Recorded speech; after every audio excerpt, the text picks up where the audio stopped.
Earlier in December, I had a look at the Tokyo Commuter Keihin Tohoku and Utsunomiya lines add-on in TS Classic. I thought it was decent where overall quality is concerned, but it's let down by limited replay value, not helped by the lack of the Yamanote line in full, and I have since had the idea to look at another route from Japan. What follows is an overview of, and my 2 cents on, the Tōhoku High Speed and Mainline route add-on.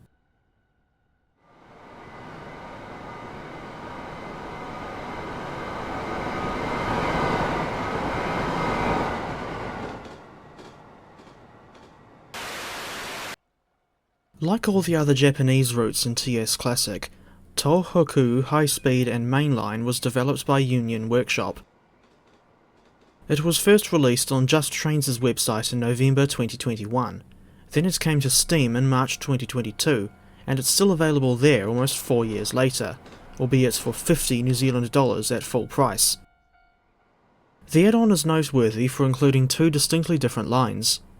Firstly, there's the 3-foot 6-inch gauge Tohoku Mainline, whose in-game coverage runs for 48 kilometres from Kitakami to Morioka.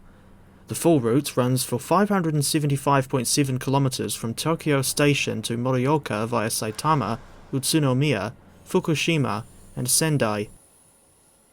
In addition to that short section of the Tohoku Mainline, you also get a 175 km long section of the standard gauge Tōhoku Shinkansen, running from Sendai, at the southern end, to Morioka, at the northern end.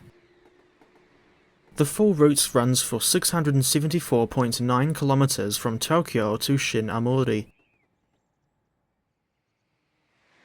A non-stop run from Sendai to Morioka, or vice versa, can be completed in only 45 minutes.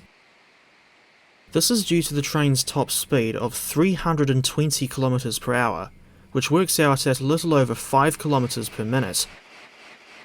Such high speed is difficult for me to comprehend, since I live in a country where trains only run between 40 and 80 km per hour on average, and rarely, if ever, reach the ton, let alone exceed it. The Capital Connection is one of those rare faster trains.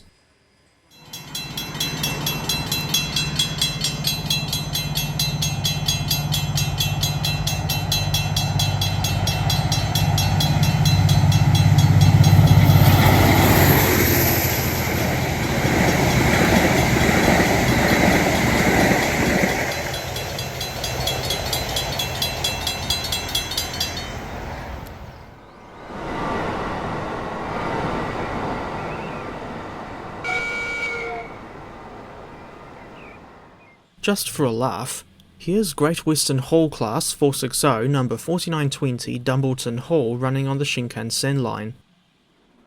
For context, the real locomotive was exported to Japan in 2021, and now resides at the Warner Brothers Studio Tour in Tokyo, having been dressed up as her classmate 5972 Alton Hall in a Hogwarts Express guise. On the motive power scene, Tōhoku High Speed and Mainline includes the E5 series and 701 series EMUs, which run on the high speed and mainline sections respectively. The E5s were built by Hitachi Rail and Kawasaki Heavy Industries, with the first example entering service in 2011. 59 10-car units were ordered, with 45 having been delivered as of April 2019. Incidentally, parts of the Tohoku Shinkansen can be seen from the Keihin Tohoku and Utsunomiya lines between Ugui-Sudani and Akabane on the Tokyo Commuter route add-on, which goes from Ōmiya to Ueno. If you were to make your own scenarios on this route, you could use the E5 train to make the rail scene a little bit more realistic, on top of seeing the Utsunomiya lines E233-3000 series, Keihin Tohoku lines E233-1000 series, and Yamanote lines E231-500 series.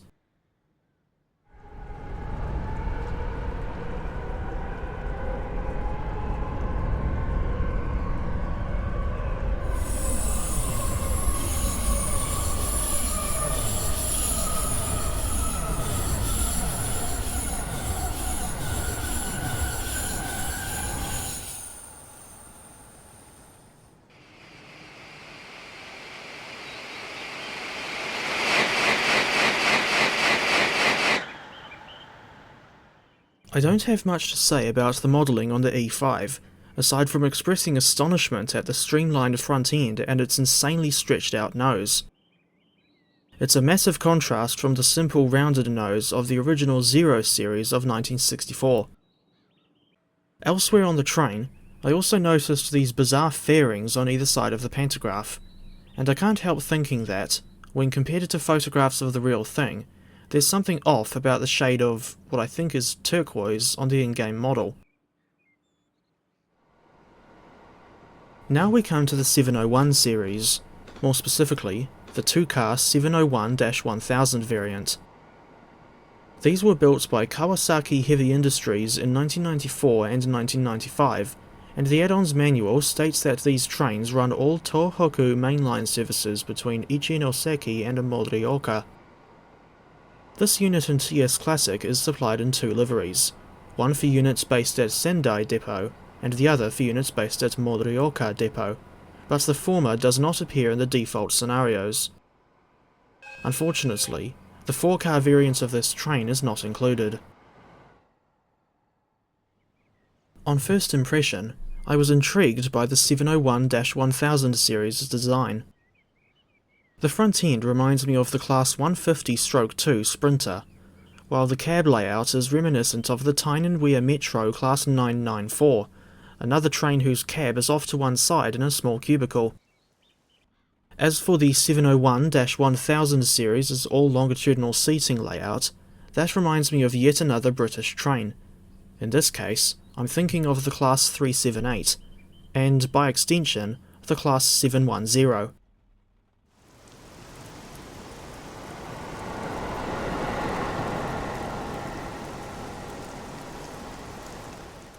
When it came to driving the 701-1000 series, one of the first things I noticed was the presence of separate throttle and brake levers, as opposed to the previously shown E233 units, which have a combined throttle and brake lever.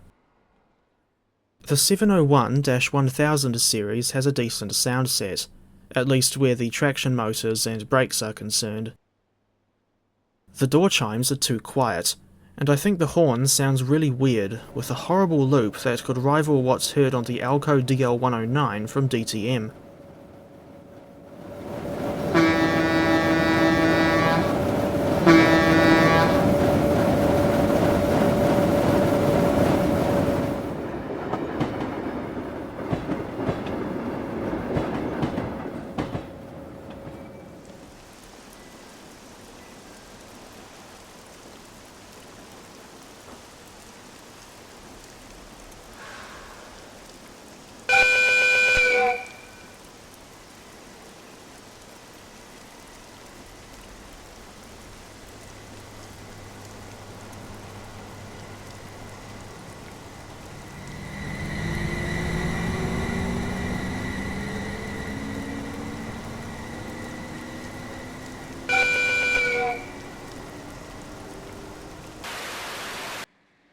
In real life, the Tōhoku Shinkansen is operated by the East Japan Railway Company, but much like the E233-1000 and E233-3000 trains that come with Tokyo Commuter, neither the E5 nor 701-1000 series feature realistic JR East branding in-game, due to licensing restrictions. I thought the E5 was reasonably easy to drive, with the main thing I noticed about this experience being the crazy acceleration.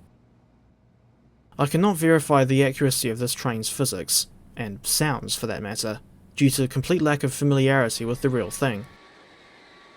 It's worth mentioning that, in the default scenarios, the E5's cab is already set up, and if you make your own scenarios, you will need to raise the pantograph and close the VCB, whatever that means.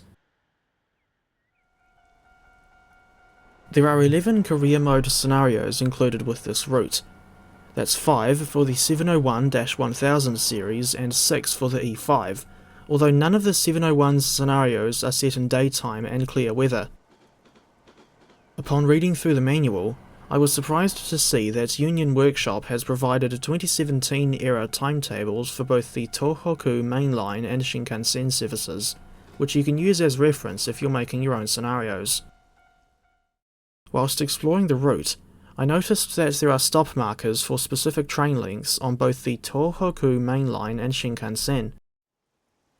It's worth mentioning that the 701-1000 series has automatic train stop, a safety system common throughout Japan, while the E5 has a form of in-cab signalling called DS-ATC, or just ATC. The screen for this system has a yellow bar representing the track speed and a blue bar for the current train speed.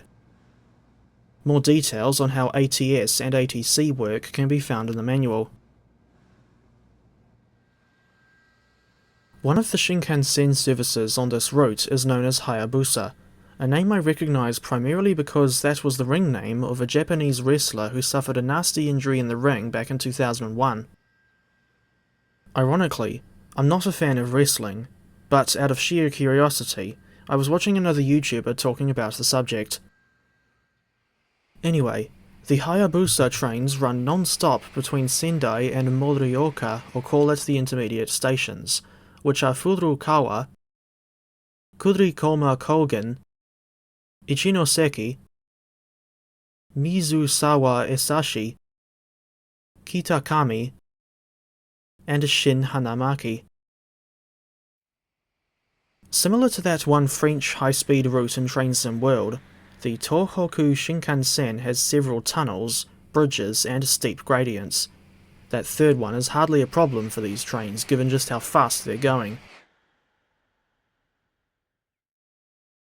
The scenery is pretty basic, to the point where I'd say that it's the weakest aspect of this route. I suspect the scenery was done in this way because you won't have much time to see it as you thrash along in the E5. In other words, one could say that the scenery is biased to the driver's view, as was the case on the old Glasgow Airport rail link route, which, incidentally, I do not own. On the plus side, it means that the frame rates on Tohoku High Speed and Mainline are fine, at least on my end, averaging between 30 and 60 frames per second out in the countryside, but it can drop to as low as 25 FPS, or worse, depending on the scenery density.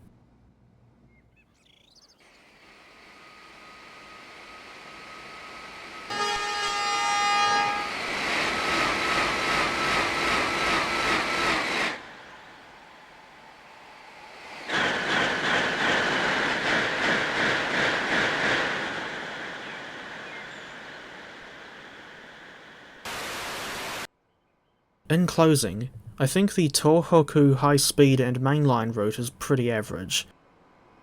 Don't get me wrong, it's exciting to thrash along at up to 320 km per hour, and I like how you can also run a narrow gauge EMU as well, but this route is let down by basic, or outright poor scenery, and the same problem of limited replay value as Tokyo Commuter. As for anything that could be done to improve this route, I suggest adding at least one more bullet train type, such as the E2 series of 1997 or E6 series of 2013, overhauling the scenery a little bit, toning down the E5's headlight brightness, and altering the E5's cab interior model so that you can turn the camera around for the full 360 degrees. In its current state, I think Union Workshop's Tōhoku High Speed and Mainline add-on deserves a 5 out of 10. And if you still want to try this route for yourself, I highly recommend waiting for a sale and buying it then.